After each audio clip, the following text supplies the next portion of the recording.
pessoal, tudo bem? Aqui quem fala é a Mariana e esse é mais um vídeo do canal Explica Aí. Hoje a gente está aqui com a Rose, né?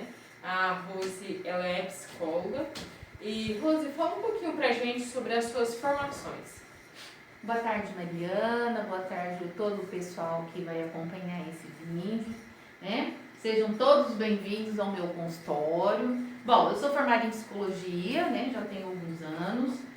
Sou especialista em psicanálise e saúde pelo Hospital Albert Einstein.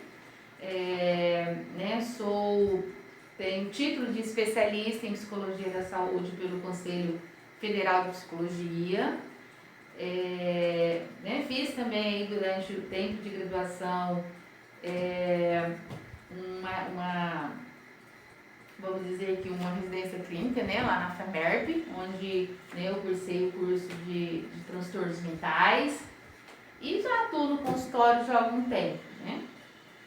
Certo, então, gente, a Rose, eu vou deixar o contato aí da Rose aí embaixo para quem quiser, ela está fazendo atendimento online agora na pandemia, então quem tiver interesse, dá uma olhada aí na descrição. E hoje o tema dessa entrevista vai ser sobre os transtornos mentais. Então, para começar, Rose, o que seria um transtorno mental? Pronto, Mariana, os transtornos mentais é uma grande variedade de condições clínicas, né, que afetam o humor, o raciocínio, o comportamento das pessoas, né, os sentimentos, as emoções. Então, em geral, são condições clínicas, né, que afetam o funcionamento psíquico do paciente, da pessoa como um todo.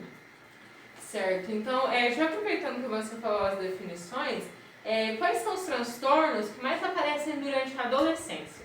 Bom, o adolescente é uma fase importante, né, na vida de qualquer sujeito, qualquer ser humano, e alguns transtornos muito visíveis durante a adolescência é o TDAH, que é o déficit de atenção e hiperatividade. Nós temos o TOD, que é o transtorno opositor desafiador, né? É o transtorno onde o sujeito ele tem assim, ele gosta, né, de impor também regra, então ele mede força, vamos dizer assim, com uma outra pessoa. Nós temos a depressão, nós temos o transtorno bipolar, né, que é o transtorno de humor. Nós temos os transtornos ansiosos, como a ansiedade, uma ansiedade generalizada. Nós temos o TOC, que é o transtorno obsessivo, né, também. Nós temos aí os transtornos alimentares, né, por exemplo, a bulimia, muito hoje comum entre as adolescentes, principalmente as meninas. Então, são alguns dos transtornos mais comuns na adolescência. Certo, e já aproveitando aí que você falou sobre a depressão, que é um transtorno muito comum, o que é a depressão? Bom, primeira coisa, eu quero desmistificar uma fala que as pessoas têm. Que depressão não é doença, que depressão é frescura, que a pessoa está querendo chamar a atenção. Mas, na verdade, a depressão ela é uma doença. E a depressão, ela é uma doença que ela afeta, né, a questão tanto psico como emocional do paciente. Então, assim, o paciente ele sente uma tristeza muito grande. As coisas, Mariana, elas passam, né, elas deixam de ter um sentido para a pessoa. Por exemplo, de repente, é um estudante, esse estudante ele gosta muito, né, de, por exemplo, de estudar, tem notas boas, e de repente aquilo para ele, né, não faz mais sentido, ele começa a tirar vermelho, ele começa a faltar, e para ele tá tudo bem, né, tá tudo certo. Certo, então, como você disse aí, né, dando o exemplo dos estudantes, como é que a gente diferencia a depressão de uma tristeza corriqueira? Bom, a tristeza, ela faz parte, né? Ela é uma emoção que ela faz parte da vida da gente. Então, por exemplo, tirei uma nota vermelha, fiquei triste, mas aí eu vou entender por que eu tirei aquela nota vermelha e eu vou me comprometer que na próxima prova eu vou estudar mais. Mas aquilo vai passar, né? Passa, eu consigo entender e eu não... No outro dia eu vou estudar e aí eu vou ficar triste alguns dias, aquilo passa. Na depressão, o que é caracterizado não tem, tanto faz, né? A pessoa ter tirado, por exemplo, se é um adolescente, ter tirado a nota vermelha ou não ter tirado. Então, perde o sentido, né? As coisas começam a perder o sentido, né? O paciente, ele fica muito deitado, ele não tem, né, vontade de fazer nada, ele quer ficar muito, por exemplo, assim, ele fica muito numa posição assim, não tô nem aí o que vai acontecer, né? É uma tristeza profunda. Então o paciente ele sente, ele perde o sentido, é um vazio existencial, na verdade. Certo. E uma outra coisa muito interessante é que a gente geralmente vê que quando a pessoa ela adquire a depressão, Sim. é muito comum que apareçam pensamentos suicidas, né? E o que uma pessoa deve fazer caso ela seja diagnosticada e tenha pensamentos suicidas? Bom, na verdade, quando a pessoa ela tem um pensamento suicida, a gente tem que pensar assim, será que essa pessoa ela quer morrer ou ela quer livrar do sofrimento dela? Né? Que na maioria dos casos ela quer livrar daquele sofrimento, daquela angústia, daquela dor, daquela frustração, né? Daquele, por exemplo, daquele sentimento de desamparo, de perda, por exemplo, né? Quando é um luto, né? A pessoa perde um ente querido ou, sei lá, perde um emprego, né? Pois nós estamos passando aí por um momento de pandemia. Então, assim, ela quer se livrar daquele sofrimento.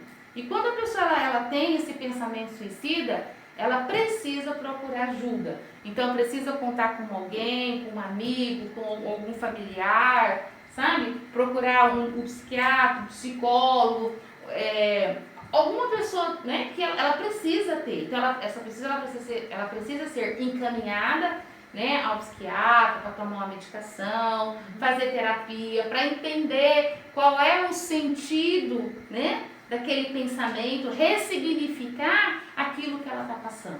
Então, essa pessoa ela precisa ser encaminhada.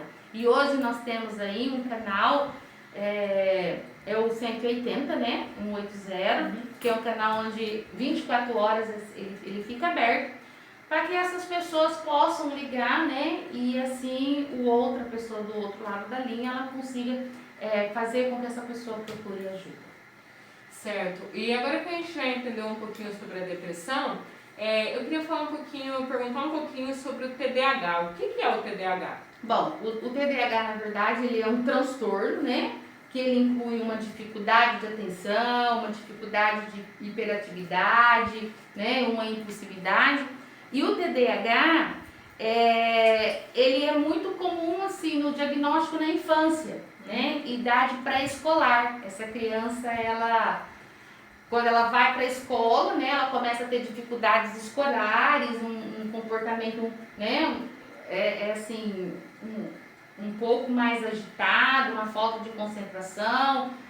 Então, assim, ela é mais fácil para fazer. Então, o TDAH, ele acompanha, né, o paciente até a vida adulta e, assim, ele vai... na verdade, ele aprende a lidar, né, com todos esses sintomas, só que ele precisa entender, né, esse corpo, né, que a gente fala que é um corpo, né, muito acelerado, mas assim, tem todo um tratamento. Certo. Então, agora eu queria perguntar sobre sociopatia e psicopatia. Primeiro, o que é um sociopata? Bom, o sociopata, ele é um distúrbio mental mesmo, né? Caracterizado pelo desprezo pelo outro. Então, é como se o sociopata, ele não consegue, da maioria das vezes, a desenvolver um sentimento em relação ao outro. Por exemplo, ele tem essa dificuldade mesmo de entender o sentimento do outro, o sociopata.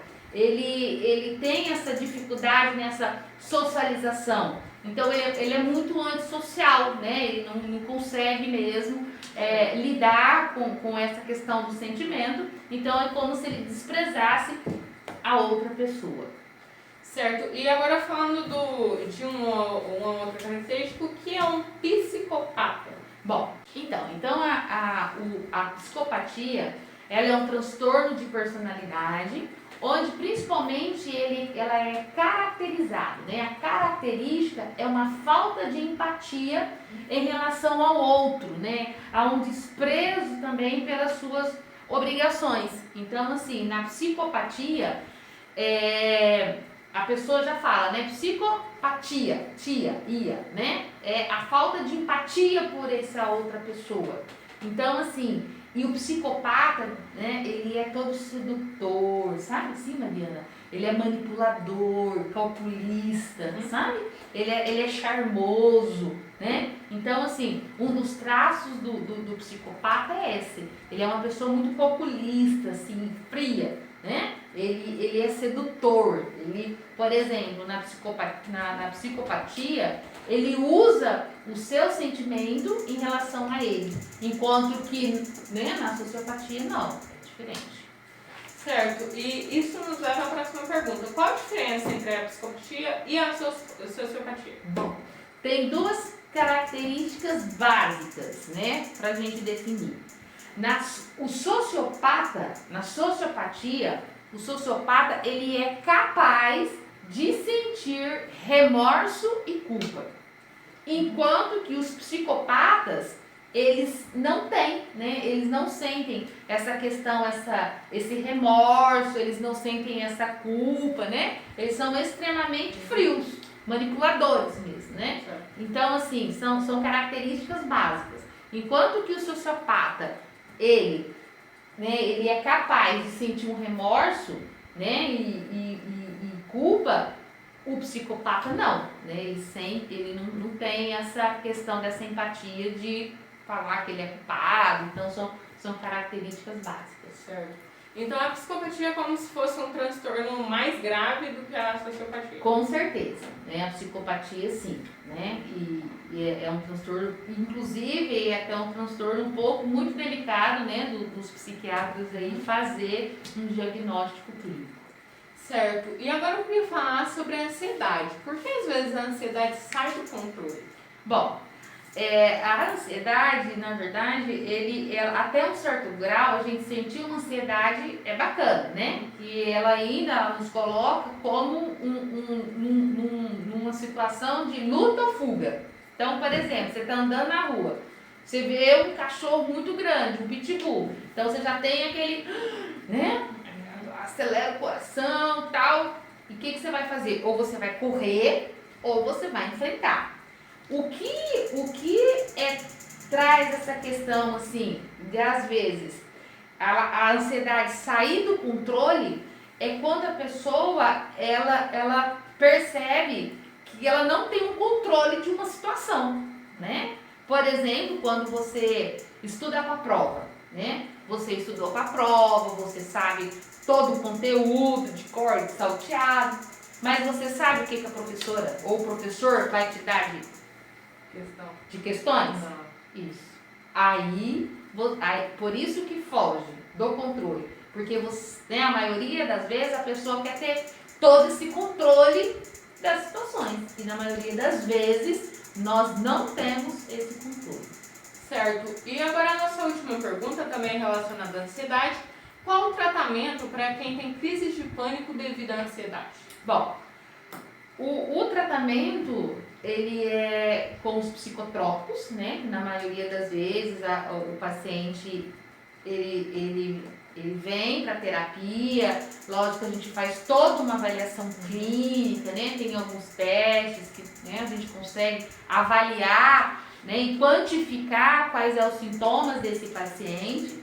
E de repente a gente faz sim um encaminhamento para, né, o psiquiatra, onde o psiquiatra ele vai avaliar esse conjunto de sintomas e vai medicar. Então, assim, esse paciente ele vai tanto usar o medicamento, como ele também vai fazer terapia, fazer uma caminhada, né? Ele vai distrair, mais ou menos isso, para ele dar uma distraída na cabeça, né? E até esse corpo reagir de uma forma melhor a essa medicação. Certo, então essa foi a nossa última pergunta. Eu queria te agradecer bastante, Rose, por ter aceitado participar aqui da entrevista. E eu tenho certeza que você ajudou muita gente a entender, porque é um assunto que precisa ser discutido, né? A gente precisa quebrar alguns tabus. E muito obrigado aí. Eu que agradeço, Mariana, agradeço, né, a todas as pessoas envolvidas nesse trabalho, né, você compartilhou um pouquinho que é um trabalho da escola, quero parabenizar aí o professor, né, ou a professora que fez esse trabalho, muito bacana, e deixar aí, né, que nós estamos no setembro, que é o Setembro Amarelo, que é o mês onde a gente faz, né, a prevenção ao suicídio, e que nós precisamos falar, né, sobre essa questão da vida, né, e viver é fundamental. Eu que te agradeço pela confiança no teu trabalho e estou sempre disponível aí para o seu canal, né? Assista o canal da Mariana e venha com a gente entender um pouquinho, né, de saúde mental. Certo, então muito obrigado por ter assistido até aqui, pessoal. Já deixa o seu like, se inscreva no canal e até a próxima.